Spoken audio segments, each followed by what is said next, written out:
नमस्कार दोस्तों, आपको ले चलते हैं आदि शंकराचार्य के अद्वैत वेदांत की तरफ, जिसमें आप जन्म से पहले कहाँ थे का भाग 2। अगली सुबह आश्रम का वातावरण पहले से भी अधिक शांत था। मंद मंद बहती हवा वृक्षों के पत्तों को हिला रही थी। युवक रात भर एक ही प्रश्न पर विचार करता रहा। यदि आत्मा का जन्म नहीं होता तो पुनर्जन्म किसका होता है? वह संत के पास पहुंचा और बोला, गुरुदेव, आपने कहा कि आत्मा न जन्म लेती है और न मरती है, फिर शास्त्रों में पुनर्जन्म की बात क्यों कही गई है? संत मुस्कुराए और बोले, यही वह प्रश्न है जहां अधिकांश लोग भ्रमित हो जाते हैं। आदि शंकराचार्य ने इसका उत्तर बहुत स्पष्ट रूप से दिया है। संत ने पास रखे दीपक को जलाया। उन्होंने कहा, इस दीपक की लौ को देखो। फिर उसी लौ से दूसरा दीपक जलाया।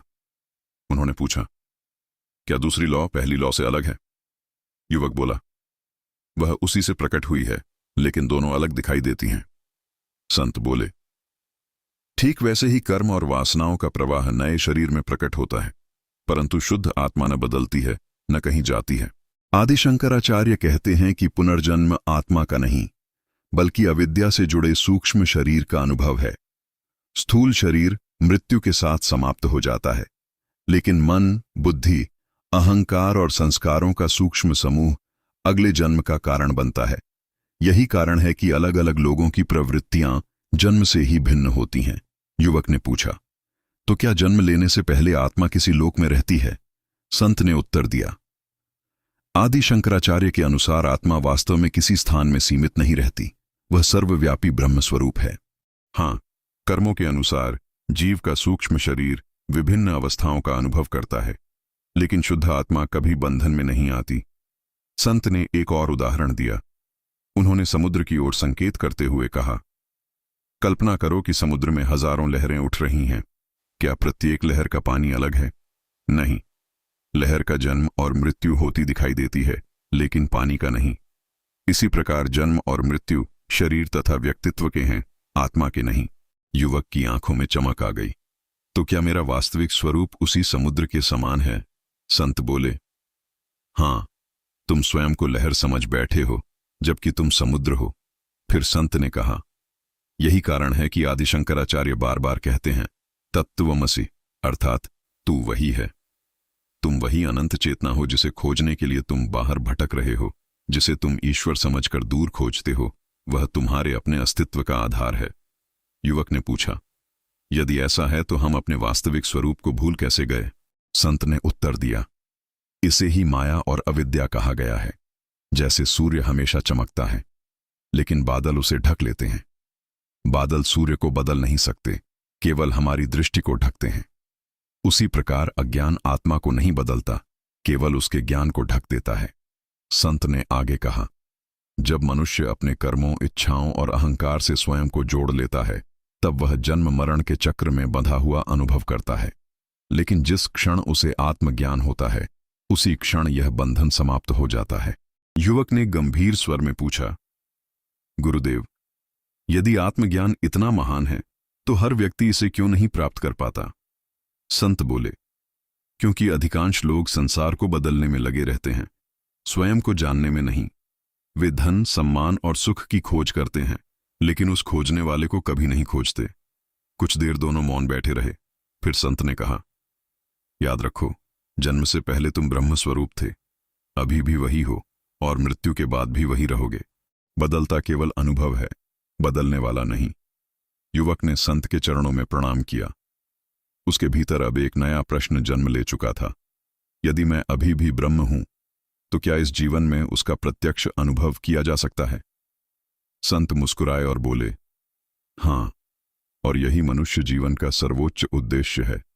अगले चरण में मैं तुम्हें बताऊंगा कि आदि शंकराचार्य के अनुसार आत्म साक्षात्कार कैसे होता है और किन साधनों से मनुष्य अपने वास्तविक स्वरूप का अनुभव कर सकता है। युवक की आंखों में अब भय नहीं था, वहां केवल सत्य को जानने की तीव्र प्यास थी, और यही प्यास उसे आत्मज्ञान के अंतिम द्वार तक ले जाने वाली थी। भोर का समय था। आश्रम के चारों ओर फैली शांति मानो स्वयं ध्यान में लीन थी। हिमालय की चोटियों से आती शीतल हवा वातावरण को पवित्र बना रही थी। युवक अब पहले जैसा नहीं रहा था। उसके भीतर संसार को जानने की नहीं, स्वयं को जानने की तीव्र इच्छा जाग चुकी थी। वह संत के पास पहुंचा और विनम्रता से बोला, गुरुदेव, यदि मैं वास्तव में ब्रह्म स्वरूप हूं तो मैं उसका प्रत्यक्ष अनुभव कैसे करूं? क्या केवल शास्त्र पढ़ लेने से आत्मज्ञान हो जाता है? संत ने मुस्कुराकर कहा, नहीं पुत्र, शास्त्र मार्ग दिखाते हैं, लेकिन चलना तुम्हें स्वयं पड़ता है। संत ने एक दर्पण उठाया, उस पर धूल जमी हुई थी। उन्होंने पूछा, क्या इस दर्पण में तुम्हारा चेहरा साफ दिखाई दे रहा है? युवक बोला, नहीं गुरुदेव। संत ने धीरे धीरे दर्पण को साफ किया। अब उसमें युवक का चेहरा स्पष्ट दिखाई देने लगा। संत बोले, क्या तुम्हारा चेहरा अभी बना है? नहीं, वह पहले भी था, केवल धूल हटने से दिखाई देने लगा। संत ने कहा, आत्मज्ञान भी ऐसा ही है। आत्मा को नया नहीं बनाना पड़ता, केवल अज्ञान की धूल हटानी होती है। आदि शंकराचार्य कहते हैं कि आत्म साक्षात्कार का पहला चरण है विवेक। विवेक का अर्थ है नित्य और अनित्य में भेद करना। जो बदलता है वह अनित्य है। शरीर बदलता है, धन बदलता है, यश बदलता है, संबंध बदलते हैं, विचार बदलते हैं, लेकिन जो इन सब परिवर्तनों का साक्षी है वह नित्य है, वही आत्मा है। दूसरा चरण है वैराग्य। वैराग्य का अर्थ संसार से भाग जाना नहीं है। इसका अर्थ है संसार में रहते हुए भी उसके प्रति आसक्ति से मुक्त होना। कमल का फूल जल में रहता है, पर जल उसे भिगो नहीं पाता। वैसे ही ज्ञानी संसार में रहता है, लेकिन संसार उसके भीतर नहीं रहता। तीसरा चरण है शम, दम, उपरति, तितिक्षा, श्रद्धा और समाधान। आदि शंकराचार्य इन्हें साधक के लिए अत्यंत आवश्यक बताते हैं। मन को शांत करना, इंद्रियों को संयमित रखना, सुख दुख में संभाव रखना, गुरु और शास्त्रों में श्रद्धा रखना और सत्य की खोज में दृढ़ रहना। युवक ने पूछा, गुरुदेव, क्या बिना गुरु के आत्मज्ञान संभव है? संत ने उत्तर दिया, गुरु तुम्हें ज्ञान नहीं देता, बल्कि तुम्हारे भीतर छिपे ज्ञान को प्रकट करता है। उन्होंने एक दीपक जलाया और कहा, एक दीपक दूसरे दीपक को जलाता है। प्रकाश नया नहीं बनता, केवल प्रकट होता है। इसी प्रकार गुरु अज्ञान का अंधकार दूर करता है। आदि शंकराचार्य ने स्वयं अपने गुरु गोविंद भगवत्पाद से ज्ञान प्राप्त किया था। वे कहते हैं कि गुरु वह है जो शिष्य को उसके वास्तविक स्वरूप का बोध करा दे। संत ने युवक से पूछा, जब तुम कहते हो मेरा शरीर, तो शरीर किसका है? मेरा। जब तुम कहते हो मेरा मन, तो मन किसका है?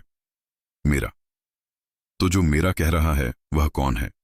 युवक मौन हो गया। उसे पहली बार लगा कि वह शरीर और मन से अलग किसी साक्षी का अनुभव कर रहा है। संत बोले, यही आत्मविचार है। आदि शंकराचार्य कहते हैं कि मनुष्य बार बार स्वयं से पूछे, मैं कौन हूं?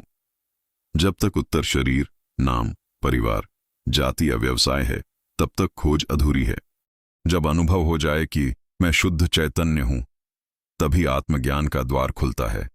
युवक अब ध्यान में बैठने लगा। उसने देखा कि विचार आते हैं और चले जाते हैं, भावनाएं आती हैं और चली जाती हैं, लेकिन एक साक्षी सब कुछ देख रहा है।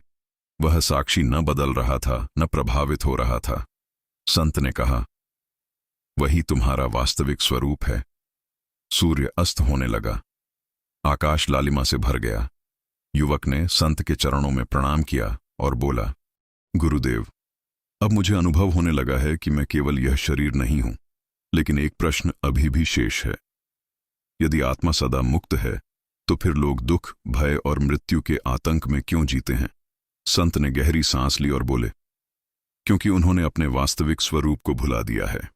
अगले चरण में मैं तुम्हें बताऊंगा कि आदि शंकराचार्य के अनुसार मृत्यु का वास्तविक अर्थ क्या है, मृत्यु के समय क्या बदलता है, और ज्ञानी पुरुष मृत्यु से भयभीत क्यों नहीं होता।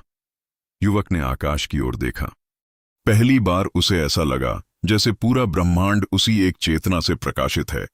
उसकी आत्मज्ञान की यात्रा अब अपने सबसे महत्वपूर्ण मोड़ की ओर बढ़ चुकी थी। रात्रि का अंतिम प्रहर था। आकाश असंख्य तारों से जगमगा रहा था। आश्रम के चारों ओर गहरा मौन था। केवल नदी की धीमी धारा और वन की मंद सरसराहट सुनाई दे रही थी। युवक ध्यान में बैठा था। पिछले कुछ दिनों में उसके भीतर एक अद्भुत परिवर्तन आ चुका था। अब वह केवल ज्ञान सुनना नहीं चाहता था, बल्कि उसे जीना चाहता था। प्रातः होते ही वह संत के पास पहुंचा और बोला, गुरुदेव, संसार में सबसे बड़ा भय मृत्यु का है। यदि आत्मा अमर है तो फिर मृत्यु वास्तव में क्या है? संत ने कुछ क्षण मौन रहकर उत्तर दिया, जिसे तुम मृत्यु कहते हो वह केवल परिवर्तन है, अंत नहीं। उन्होंने आश्रम के आंगन में खड़े एक पुराने वृक्ष की ओर संकेत किया। देखो, शरद ऋतु में इसके पत्ते झड़ जाते हैं। क्या वृक्ष मर जाता है? युवक बोला, नहीं, वसंत आने पर फिर नए पत्ते आ जाते हैं। संत मुस्कुराए, ठीक उसी प्रकार शरीर बदलता है, आत्मा नहीं। आदि शंकराचार्य उपनिषदों की शिक्षा का अनुसरण करते हुए कहते हैं कि आत्मा अजन्मा, अविनाशी और नित्य है। जो जन्म लेता है वही नष्ट होता है, लेकिन जो कभी जन्मा ही नहीं, उसका नाश कैसे हो सकता है? यही कारण है कि आत्मज्ञानी व्यक्ति मृत्यु को भय की दृष्टि से नहीं देखता। संत ने युवक से पूछा, क्या तुमने कभी पुराने वस्त्र त्याग कर नए वस्त्र नहीं पहने? हां, अनेक बार। क्या वस्त्र बदलने से तुम बदल जाते हो? नहीं। संत बोले, शरीर भी वस्त्र के समान है, आत्मा उससे कहीं अधिक गहन और शाश्वत है। युवक ने पूछा, लेकिन जब किसी अपने की मृत्यु होती है तो इतना दुख क्यों होता है? संत ने करुणा से उत्तर दिया, दुख प्रेम के कारण नहीं, आसक्ति के कारण होता है। सच्चा प्रेम आत्मा से जुड़ता है, आसक्ति शरीर और व्यक्तित्व से। जब शरीर बदलता है तो आसक्ति टूटती है और दुख उत्पन्न होता है। संत ने एक मिट्टी का घड़ा उठाया, फिर उसे धीरे से जमीन पर गिराया। घड़ा टूट गया। उन्होंने पूछा, क्या घड़े के भीतर का आकाश भी टूट गया? युवक ने तुरंत कहा, नहीं गुरुदेव। संत बोले, इसी प्रकार शरीर टूटता है, लेकिन चेतना नहीं। आदि शंकराचार्य कहते हैं कि मृत्यु का भय केवल उसी को होता है जो स्वयं को शरीर मानता है। जिसने अपने वास्तविक स्वरूप को जान लिया, उसके लिए मृत्यु केवल एक घटना है, उसका अंत नहीं। वह जानता है, मैं शरीर नहीं हूं, मैं वह साक्षी हूं जो शरीर के आने और जाने दोनों का साक्षी है। युवक अब ध्यानपूर्वक सुन रहा था। संत ने कहा, कल्पना करो कि तुम एक नाटक में राजा की भूमिका निभा रहे हो। नाटक समाप्त होने पर क्या तुम वास्तव में राजा रहते हो? नहीं। क्या तुम्हें दुख होता है कि राजा मर गया? युवक मुस्कुराया, नहीं, क्योंकि वह केवल अभिनय था। संत बोले, जीवन भी ऐसा ही है। आत्मा अभिनेता है, शरीर भूमिका है, जन्म प्रवेश है और मृत्यु पर्दा गिरने का क्षण। कुछ देर मौन छाया रहा। फिर युवक ने पूछा, क्या आत्मज्ञानी को मृत्यु के समय कोई पीड़ा नहीं होती? संत ने उत्तर दिया, शरीर अपनी प्रकृति के अनुसार सुख और दुख का अनुभव कर सकता है, लेकिन आत्मज्ञानी स्वयं को शरीर नहीं मानता, इसलिए उसका मन भय से मुक्त रहता है। वह जानता है कि जो बदल रहा है वह मैं नहीं हूं। आदि शंकराचार्य का संदेश केवल दार्शनिक विचार नहीं, बल्कि जीवन जीने की कला है। यदि मनुष्य प्रतिदिन स्वयं से पूछे, क्या मैं यह शरीर हूं? क्या मैं यह मन हूं? या मैं वह साक्षी हूं जो इन सब का अनुभव कर रहा है, तो धीरे धीरे उसके भीतर का भय कम होने लगता है। संत ने युवक की ओर देखा और कहा, जिस दिन तुम मृत्यु को समझ लोगे, उसी दिन जीवन को भी समझ लोगे, क्योंकि मृत्यु का रहस्य जाने बिना जीवन का सत्य प्रकट नहीं होता। सूर्य अस्त होने लगा, आकाश सुनहरे रंग से भर गया। युवक ने संत के चरणों में प्रणाम किया। अब उसकी आंखों में मृत्यु का भय नहीं था, बल्कि सत्य को जानने की गहरी प्यास थी।